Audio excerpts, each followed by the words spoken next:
Well AEW के Russell dream pay per view पर rated are superstar as का debut आर्गुबली AEW का one of the most iconic debut था।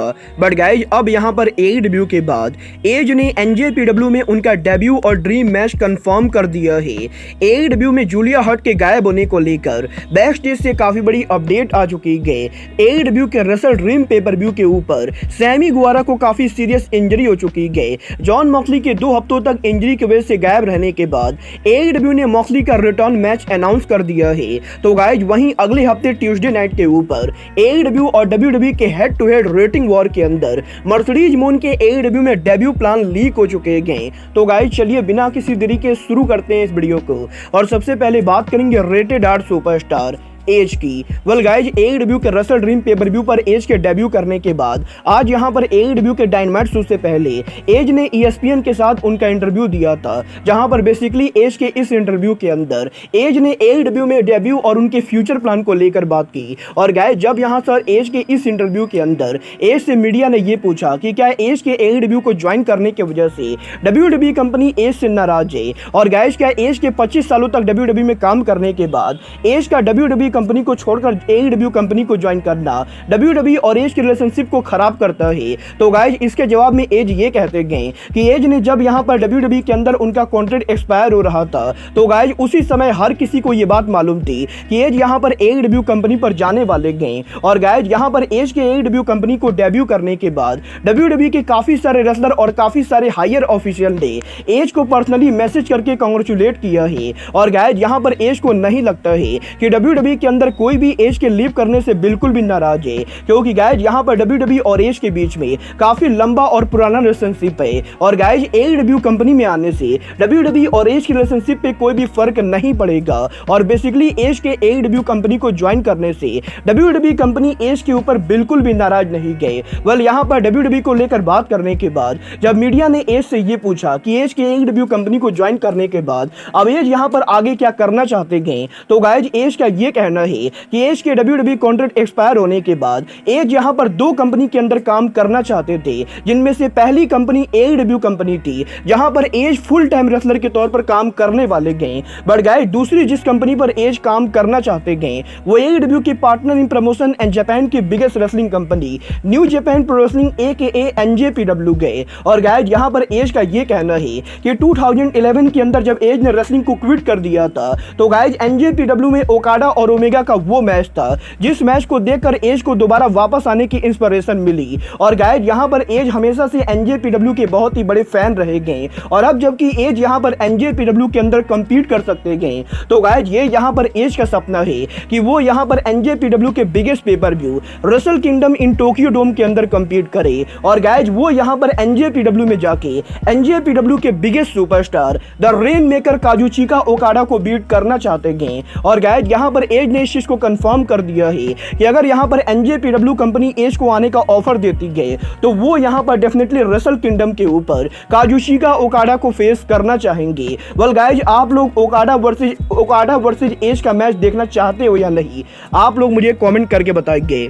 और गाइस चलिए फिलहाल आगे बढ़ते हैं और बात करते हैं हाउस ऑफ ब्लैक की मेंबर जूलिया हट की। वेल ये चीज तो हम सभी लोगों ने रसल ड्रीम पर देखी। जूलिया हट के करीबन 1 साल तक AEW में अनडिफीटेड रहने के बाद रसल ड्रीम पर जूलिया हट का अनडिफीटेड स्ट्रीक ब्रेक हो चुका है। और गाइज अब यहां पर यह चीज 100% कंफर्म हो चुकी है कि जूलिया हट के रसल ड्रीम पर अनडिफीटेड स्ट्रीक के ब्रेक होने के बाद वो यहां पर AEW कंपनी से ब्रेक लेने वाले गए, और पॉसिबली आने वाले 1 से 1.5 महीनों तक AEW के टेलीविजन पर आपको जूलिया हट देखने को नहीं मिलेंगी। क्योंकि गाइज अगर आपको नहीं मालूम है तो मैं आपको बता दूं अगले हफ्ते जूलिया हट AEW सुपरस्टार ली जॉनसन से शादी करने वाली गए। और क्योंकि ये दोनों शादी कर रहे गए तो गाइज इन दोनों की शादी होने के बाद ये दोनों हनीमून पर भी जाने वाले गए। और गाइज इसी रीजन की वजह से जूलिया हट ने AEW कंपनी से कुछ टाइम के लिए ऑफ ले लिया है, और पॉसिबली 1 से 1.5 महीने तक AEW से गायब रहने के बाद जूलिया हट AEW के टेलीविजन पर वापस आने वाले गए। वेल अब ये तो आने वाला टाइम बताएगा कि जूलिया हट के शादी के बाद वो AEW पर वापस कब आती गए।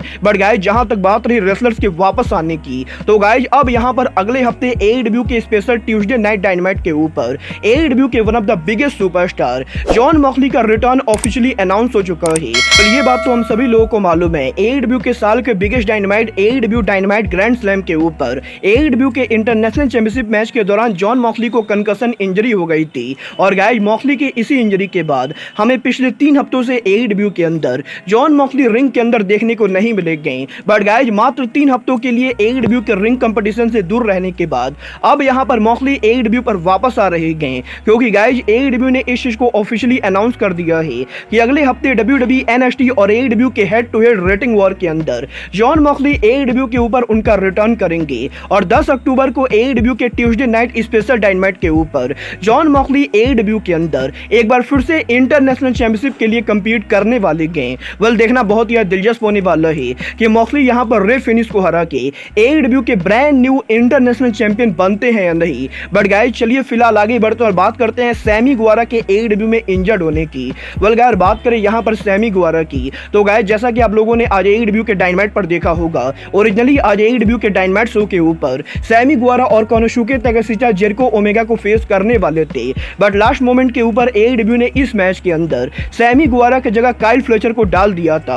और अब यहां पर AEW के अंदर सैमी गुवारा के सीरियस इंजरी को लेकर काफी बड़ी अपडेट आ रही है। गाइस रेसलिंग ऑब्जर्वर ने इस चीज को कंफर्म किया है कि AEW के रेसल ड्रीम पेपर व्यू के ऊपर AEW के ट्रियोज मैच के अंदर सैमी गुवारा को कंकशन इंजरी हो चुकी है। और गाइस सैमी गुवारा के कंकशन इंजरी की वजह से ही वो यहां पर इस हफ्ते डायनामाइट के ऊपर कंपीट नहीं कर पाएंगे। और गाइस क्योंकि ये इंजरी कोई नॉर्मल इंजरी ना होके बल्कि कंकशन इंजरी है, तो गाइस इसीलिए किसी को भी ये नहीं पता है कि सैमी गुवारा दोबारा AEW में कभी आएंगे भी या नहीं। क्योंकि गाइस कंकशन इंजरी एक ऐसी इंजरी होती है जिसके अंदर रेसलर एक हफ्ते के अंदर भी वापस आ सकता है या फिर रेसलर कभी भी दोबारा वापस नहीं आ सकता है। और गाइस जैसे कि जॉन मॉक्सली के कंकशन इंजरी के बाद मॉक्सली मात्र 3 हफ्तों के अंदर AEW में वापस आ रहे हैं, तो गाइस वहीं लास्ट ईयर एडम कोल के कंकशन इंजरी की वजह से एडम कोल को करीबन 1 साल तक AEW से दूर रहना पड़ा था।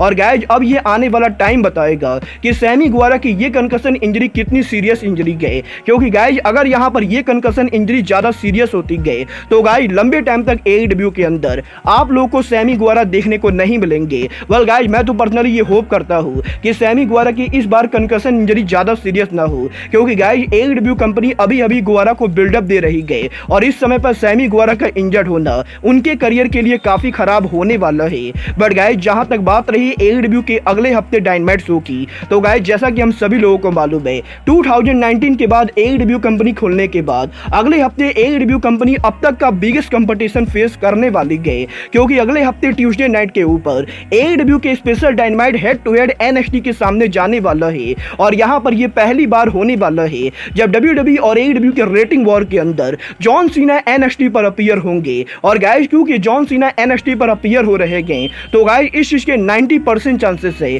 कि WWE का NXT AEW को बीट करने वाला है। बट गाइस यहीं अब AEW डायनामाइट के NXT को बीट करने के लिए AEW कंपनी पॉसिबली एक बड़ा डेब्यू कराने वाली है। और ये डेब्यू गोल्डबर्ग का ना होके बल्कि NJPW की farmer IWGP women champion Mercedes मोन का हो सकता है। वेल गाइस इस हफ्ते PWI इनसाइडर ने इस चीज को कंफर्म कर दिया है कि इस समय AEW और गोल्डबर्ग के बीच में डेब्यू को लेकर किसी तरह की कोई भी बात नहीं चल रही है। और ये चीज पूरी तरह से इम्पॉसिबल है कि अगले हफ्ते AEW के ट्यूसडे नाइट डायनामाइट शो के ऊपर गोल्डबर्ग AEW कंपनी पर डेब्यू करे। बट गाइस यहां पर मर्सिडीज मोन वो रेसलर हो सकती है जो अगले हफ्ते AEW के ट्यूसडे नाइट डायनामाइट पर डेब्यू करे। क्योंकि गाइस अब यहां पर मर्सिडीज मोन की इंजरी लगभग 99% ठीक हो चुकी है। और गाइस अगर यहां पर टोनी खान चाहिए तो आराम से अगले हफ्ते ट्यूसडे नाइट के ऊपर मर्सिडीज मोन का AEW में डेब्यू करा सकते हैं। क्योंकि गाइस टोनी खान ने ऑलरेडी ये कंफर्म किया है कि आगे चलकर मर्सिडीज मोन AEW पर डेब्यू करने वाले हैं।